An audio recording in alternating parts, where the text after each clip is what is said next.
we need to go to another very important story, and it continues in the same vein, really.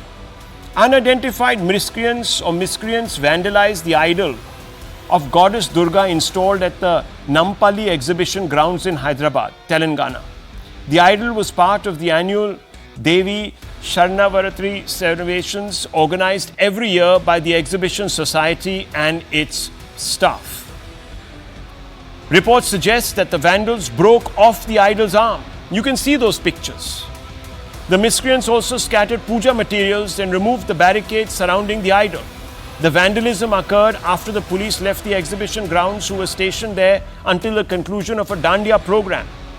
The police suspect that this act was the work of a vagabond. Now I'm going to go across to Madhvi Lata, who contested from Hyderabad. There's also Dr. Anand Ranganathan. I'm going to bring them both into this conversation. But first, let me begin with you, Madhvi Lata. The pujari has come out and he has said, or the treasurer or somebody from this temple has come out and said, one lungi-clad miscreant entered the mandap to steal the sari. He broke the hand of the idol. He appears to be a roadside vagabond. The police have all the evidence of culprit has also been apprehended. Now, you were there at this particular site. First of all, tell us what you saw and what have you come away thinking? See, the most surprising thing for all of us is, this is in Nampally constituency, which comes under Hyderabad capital city. And in this we have something called exhibition grounds. For the past 46 years, the committee of the exhibition grounds, along with the basti, which is behind the exhibition grounds, the slum area, people together have been establishing and they have been stapit kar rahe the Mata Rani during this Sharan Navratri, that is the 9 days Navratri that we celebrate with Mata Rani, Mother Goddess. And to all our surprise, the vandalization of temples and idols has become so rampant now that to the extent that today in the early morning hours, exactly at 3:20, when they have seen that the security guard from there has gone for his nature call, immediately a fellow who was watching this has gone, disconnected the electrical connections, broken the cameras nearby, and he has broken the idol of Mata Rani, removed this sari that was tied to her, and he has messed up the whole environment. The most surprising thing is, as ever regularly, Telangana government and the police departments have been saying that he is a drug addict, he is a boozer. And I am surprised for how many times that these people will bring in front of us mentally handicapped people, drug addicts and boozers, bring somebody else, drunken fellows who are not actual culprits who have done this. Do you really think, Rahul ji, somebody with this state of mind will sit, watch properly, the person to go for the nature call, the watchman, go then disconnect the electrical connections, switch off the lights, specifically he knows. Well, and he has done this. No, so how long should we Hindus just keep quiet? Okay, 1 second. So you're doubting the official version. You believe this was premeditated and not the work of some vagrant or inebriated person or somebody who's mentally challenged. Is that what you're saying? No, definitely not. We all know, we all have common sense. Do you think that any boozer or drug addict would do such an organized, and he would know where the lights are, he would exactly know where the cameras are if he's come for the first time? Hey, somebody who knows the place, who has been planning for this, and for which we have not kept quiet.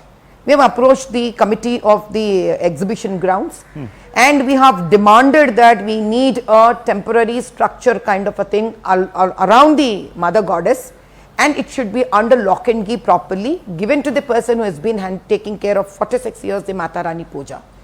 This is the answer we want to give.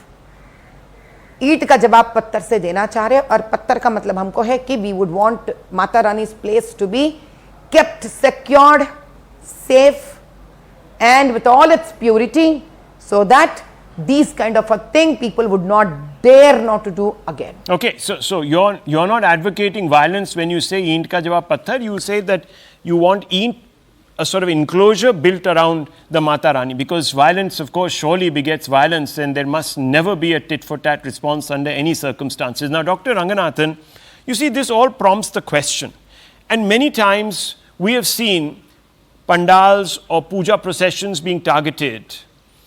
And usually the response is, oh, they were passing a mosque, and we objected to the fact that some slogans were shouted, and I'm sure in some cases they might have been shouted, which raised the hackles of the inmates of the mosque, or even a locality where maybe there's a preponderance of Muslims, etc., etc. We've heard those responses, but here the violence is unprovoked.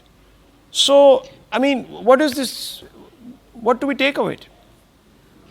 A couple of points out here, Rahul. First of all, this is happening with alarming regularity. Yes, of course, one would have to prima facie believe the authorities. I would say there is no other choice when they say that the person who did this, the criminal, was mentally disturbed. No, we don't know, because no one has been apprehended, by the way. This is just a conjecture from the CCTV footage. Okay, right. Right, but I mean, in many incidents, it has turned out, call it convenience or whatever it might be, that the person who vandalized Hindu idols and gods or desecrated temples was mentally disturbed. I mean, that's the normal. It's almost a cliche now. A couple of questions out here. How many other religious places of worships have been likewise vandalized, and other gods vandalized by such mentally disturbed Hindus? I would like to know. Why is it only that Hindu idols are vandalized and desecrated, and the people who are desecrating it are mentally disturbed? That's point number one. Point number two, and I think this is very important.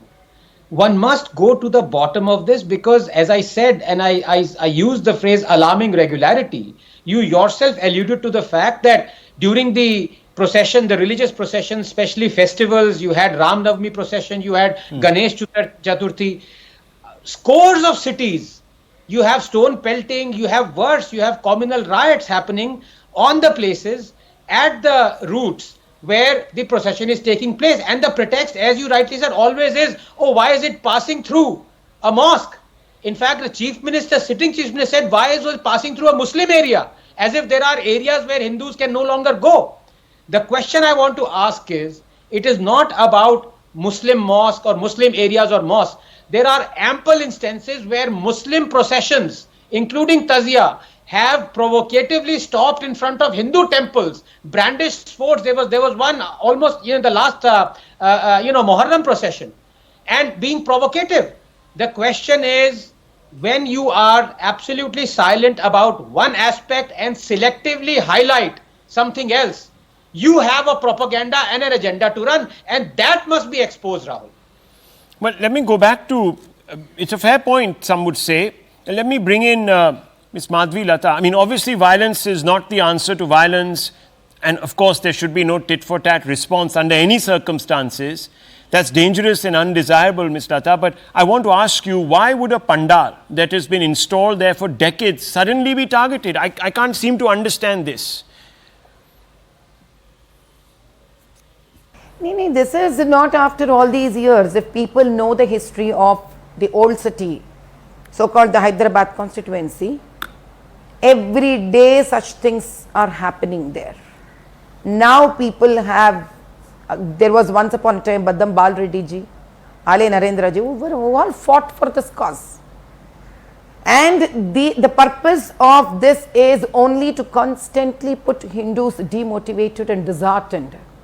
But let me just answer to the entire nation, for the people who are trying to do such kind of acts. It's high time. We are not going to keep quiet. At the same time, what you rightly said, Rahul ji, we are not going to answer back through violence. We are going to answer it through very strongly and with a lot of with sturdiness, that we are going to raise temples on temples, temples on temples, temples on temples, to show that how strong we are. And we still believe in Satyameva Jayate. And we believe in Ahimsa. We are not going to do the kind of an act that you are doing, but we are going to raise so much that it's going to be filled with the temples in this country. Dare not touch.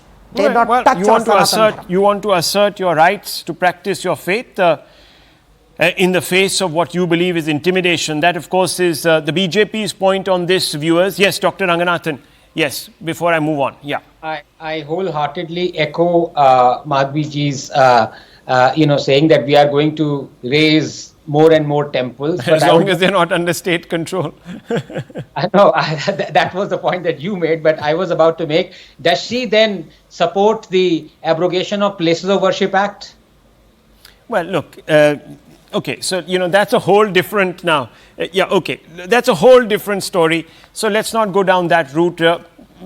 Not because, viewers, it's not an important issue. It's a very, very important issue that has been raised by Dr. Ranganathan, and I would really like someday for a government minister to come and answer this question with a timeline, to be honest. Now, apparently the NDA has even a majority in the Rajya Sabha, so this is something that needs to be looked at. But viewers, the threat continues because it's not just idols that are being attacked, of course, in India, but this is also happening in Bangladesh. That's where we are most used to seeing this happen, and this is for all